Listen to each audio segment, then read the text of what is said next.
Hello दोस्तों, Saraswati group of colleges के digital platform पे आप सभी का स्वागत है। बीए प्रथम सेमेस्टर में राजनीति विज्ञान विषय के अंतर्गत आज के इस क्लास में हम लोग भारतीय नागरिकता का अध्ययन करेंगे कि भारत में नागरिकता को हम कैसे प्राप्त कर सकते हैं, वास्तव में नागरिकता किसे कहा जाता है, इसके संबंध में हम लोग जानकारी प्राप्त करेंगे। सबसे पहले हम लोग देखते हैं कि वास्तव में नागरिकता की क्या व्यवस्था है, अर्थात नागरिकता को प्राप्त करने के लिए किस प्रकार के प्राविधान किए गए हैं। सबसे पहले मैं आपको बता दूं वास्तव में नागरिकता क्या होती है। नागरिकता मनुष्य की उस स्थिति का नाम है जिसमें मनुष्य को नागरिकता का स्तर प्राप्त होता है, और नागरिक केवल ऐसे व्यक्ति को ही कहा जा सकता है जिससे राज्य की ओर से सभी राजनीतिक और नागरिक अधिकार प्रदान किए गए होते हैं। तो इस प्रकार से हमने बताया आपको कि नागरिकता क्या होती है। इसके बाद से सबसे पहली व्यवस्था यह है कि नागरिकता के संबंध में कि जन्मजात नागरिकता, जैसा कि नाम से ही स्पष्ट है, जन्मजात नागरिकता का तात्पर्य यह है कि संविधान लागू होने के समय अर्थात 26 जनवरी 1950 को मुख्यतः 3 श्रेणियों में व्यक्तियों को भारत के जन्मजात नागरिक माने गए थे, जिसमें से सबसे पहला श्रेणी यह है कि वे व्यक्ति जिन्होंने भारत के ही भूभाग पर पैदा हुआ है। दूसरी तरफ यह कहा गया कि वे व्यक्ति जन्मजात नागरिक माने जाते हैं जिसके माता पिता या माता पिता में से कोई एक भी भारत की नागरिकता पहले से प्राप्त कर चुका हो, या फिर कह सकते हैं कि उनके माता पिता में से कोई एक व्यक्ति भारत के नागरिक हो।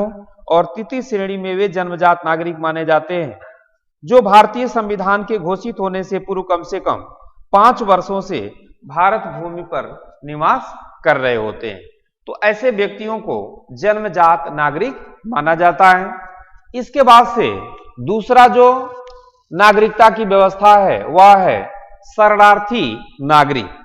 जैसा कि नाम से ही स्पष्ट है, शरणार्थी अर्थात दूसरे देश से अगर व्यक्ति हमारे देश में आकर के वह निवास करता है, नागरिकता प्राप्त करता है, तो उसको हम लोग शरणार्थी नागरिक के नाम से जानते हैं। और इस तरह से पाकिस्तान से भारत आए हुए व्यक्तियों को मुख्यतः शरणार्थी का नाम दिया गया है। संविधान के अनुसार वे व्यक्ति जो 19 जुलाई 1948 के पूर्व पाकिस्तान से भारत आए हैं और भारत के नागरिक समझे जाएंगे। जो व्यक्ति 19 जुलाई 1948 के बाद पाकिस्तान से भारत आए और जिन्होंने भारत में कम से कम 6 माह रहने के बाद से उचित अधिकारी के समक्ष नागरिक बनने के लिए प्रार्थना पत्र प्रस्तुत किया और उचित सक्षम अधिकारी के द्वारा यदि उन्हें भारत की नागरिकता प्रदान कर दी गई, तो ऐसे व्यक्ति भी भारत के नागरिक माने जाएंगे, जिसको हम लोग शरणार्थी नागरिक के नाम से जानते हैं। तीसरा कंडीशन यह है कि विदेशों में रहने वाले भारतीय, अर्थात बहुत से ऐसे व्यक्ति हैं जो भारत के हैं परंतु विदेशों में हैं, उन्हें भी भारत की नागरिकता प्रदान की गई है। इसमें मुख्यतः 2 प्रकार की शर्तें हैं।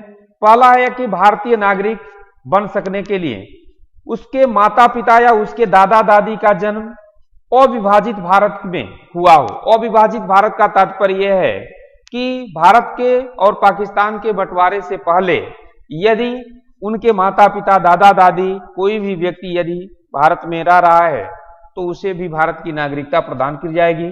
दूसरा कंडीशन यह है कि विदेश में स्थित भारतीय राजदूत के पास भारत का नागरिक बनने के लिए आवेदन पत्र दे करके अपना नाम रजिस्टर में लिखा लिया हो, ऐसे भी व्यक्ति को भारत की नागरिकता प्राप्त हो जाती है। तो इस तरह से नागरिकता की यह व्यवस्था है कि किस आधार पर हम नागरिकता को प्राप्त कर सकते हैं भारत के अंदर। इसके साथ ही साथ आगे हम लोग देखते हैं कि संविधान लागू होने के बाद से नागरिकता की क्या व्यवस्था थी, और संविधान लागू होने के बाद से ऐसे कौन से व्यक्ति हैं जिसको भारत की नागरिकता समाप्त भी की जा सकती है। जिसमें से सबसे पहले हम देखेंगे कि इसमें कंडीशन यह है कि संविधान लागू होने के बाद नागरिकता की व्यवस्था। अर्थात संविधान जब हमारा लागू हुआ था उसके बाद से हमारे देश में किस प्रकार की संविधान के अंतर्गत नागरिकता प्राप्त करने की व्यवस्था लागू की गई थी, जिसमें से सबसे पहले आप देख रहे होंगे नागरिकता प्राप्त करने की जो व्यवस्था है इसमें सबसे पहला है जन्म से। अर्थात प्रत्येक व्यक्ति जिसका जन्म संविधान लागू होने के अर्थात आप समझ रहे होंगे 26 जनवरी 1950, यानी कि 26 जनवरी 1950 को जब हमारा संविधान लागू होता है, इसके बाद से भारत में अगर किसी व्यक्ति का जन्म हुआ है तो वह भारत का नागरिक माना जाएगा। इसके साथ साथ दूसरा जो व्यवस्था की गई वह है रक्त संबंध या वंशाधिकार से। रक्त संबंध या वंशाधिकार का तात्पर्य है कि 26 जनवरी 1950 को या उसके पश्चात भारत के बाहर जन्मा कोई भी व्यक्ति, विशेष करके अर्थात उससे नागरिकता प्राप्त होगी भारत की जिससे जन्म के समय उसकी माता या पिता भारत के नागरिक रहे हों। यानी कि रक्त संबंध, जैसा कि अभी मैंने बताया है कि वंशानुगत के आधार पर, यानी कि अगर मान लीजिए कि कोई भी व्यक्ति है और उसके माता पिता में से कोई भी व्यक्ति, यदि एक व्यक्ति भारत की नागरिकता पहले से प्राप्त कर चुका है तो उसे भी भारत की नागरिकता क्या हो जाएगी, प्राप्त हो जाएगी। तीसरा कंडीशन दिया हुआ है पंजीकरण द्वारा। अभी मैंने आपको बताया है कि अगर कोई दूसरा व्यक्ति दूसरे देश से अगर भारत में आता है और सक्षम अधिकारी के पास अपना जो है कि प्रार्थना प्रस्तुत करता है कि हमें भी भारत की नागरिकता प्राप्त करनी है, तो इस कंडीशन में भी अगर उस अधिकारी के द्वारा उसे अपने देश के अर्थात भारत के नागरिक रजिस्टर में उसका नाम दर्ज किया जाता है तो भी वह व्यक्ति भारत का नागरिक माना जाएगा। इसके बाद से जो है कि चौथा जो कंडीशन है वह है देशीकरण के द्वारा। देशीकरण के द्वारा का तात्पर्य है कि विदेशी नागरिक भी विभिन्न शर्तों के आधार पर नागरिकता को प्राप्त कर सकते हैं। वह किसी ऐसे देश का नागरिक न हो जहां भारतीय देशीकरण द्वारा नागरिक बनने के लिए रोक दिए गए हों। इसके साथ ही साथ वह अपने देश की नागरिकता का परित्याग कर चुका हो और केंद्रीय सरकार को इस बात की सूचना दे दी हो। अर्थात यदि वह अपने देश का नागरिकता का परित्याग कर चुका है और हमारे देश की नागरिकता को प्राप्त करना चाह रहा है और इसकी सूचना जो है कि विदेश मंत्रालय को प्राप्त है, उस स्थिति में केंद्र सरकार को प्राप्त है, उस स्थिति में भी उसको भारत की नागरिकता प्रदान की जा सकती है। इसके साथ ही साथ वह आवेदन देने से पूर्व कम से कम 1 वर्ष से लगातार भारत में क्या कर रहा हो, रह रहा हो, उस स्थिति में ही उसे नागरिकता प्राप्त होगी। इसके साथ ही साथ वह भारत की किसी प्रादेशिक भाषा या राजभाषा का अच्छा क्या हो, जानकार हो, इस स्थिति में भी उसको भारत की नागरिकता प्राप्त होगी। तो इस तरह से देशीकरण का तात्पर्य है कि यानी कि विदेश में रहने वाले व्यक्तियों को भारत की नागरिकता प्रदान की जाएगी। इसके बाद से जो है 5वां कंडीशन है वह है भूमि विस्तार के द्वारा।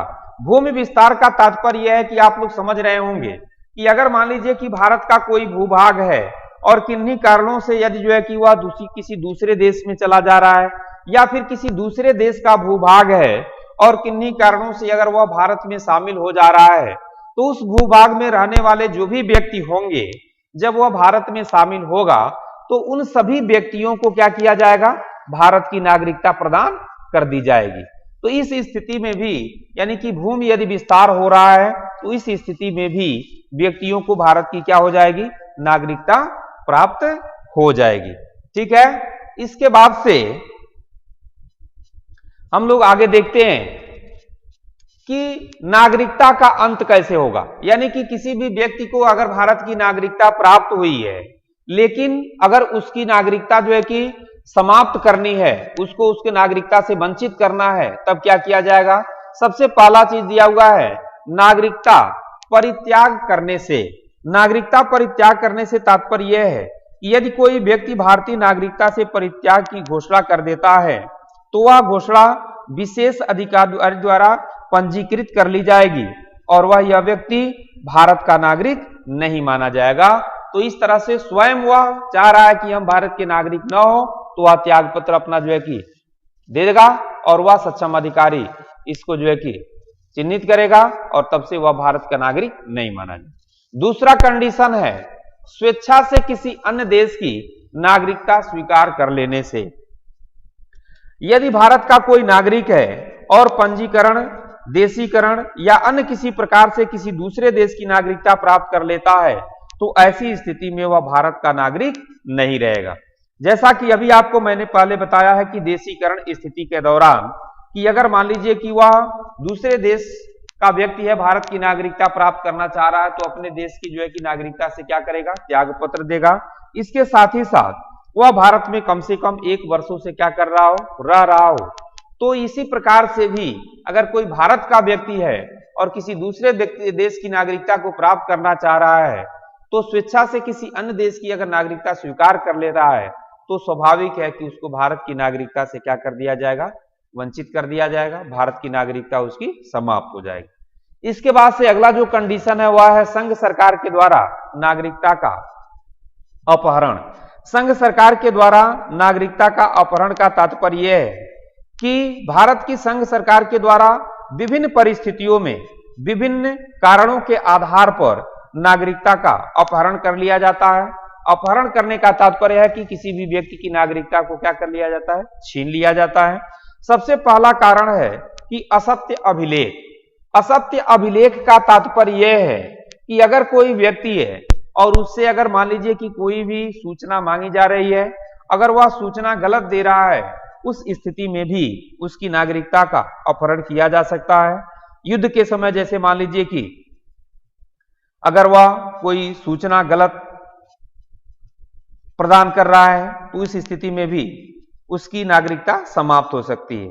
दूसरा है देशद्रोह से संबंध में, अर्थात अगर कोई भारत का नागरिक है और देश के ही संबंध में अगर मान लीजिए कि शत्रुता कर रहा है, अगर मान लीजिए कि युद्ध के दौरान शत्रु देश की सहायता कर रहा है, उस स्थिति में उसको देशद्रोह की दोषी मान करके देशद्रोह के आधार पर उसको जो है कि नागरिकता से वंचित कर दिया जाएगा। इस तरह से अगला जो कंडीशन है वह है अपराध से, अर्थात यदि किसी व्यक्ति ने पंजीकरण या देशीकरण से नागरिकता प्राप्त की है और नागरिकता प्राप्त करने के 5 वर्षों के भीतर किसी देश से उसे कम से कम 2 वर्ष की सजा हुई हो तो उसकी नागरिकता क्या हो जाएगी, समाप्त मान ली जाएगी।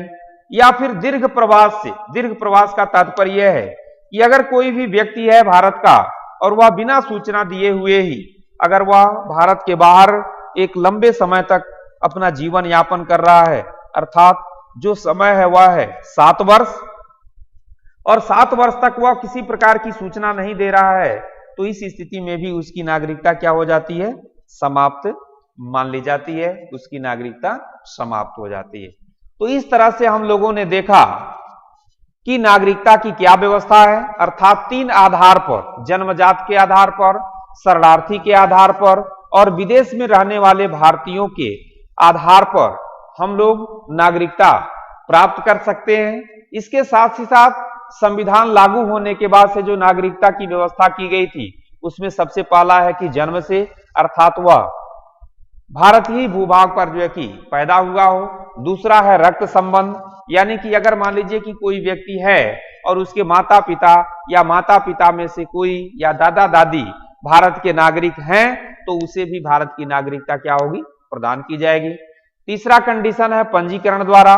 पंजीकरण का तात्पर्य है कि अगर कोई व्यक्ति मान लीजिए कि पाकिस्तान से भारत आता है और यहां पर कम से कम 6 महीना तक निवास किया और उसके बाद से सक्षम अधिकारी के पास से नागरिकता की प्रार्थना पत्र प्रस्तुत करता है और उस सक्षम अधिकारी के द्वारा यदि रजिस्टर में उसका नाम दर्ज कर लिया जाता है तो इस स्थिति में भी वह भारत की नागरिकता को प्राप्त कर लेगा।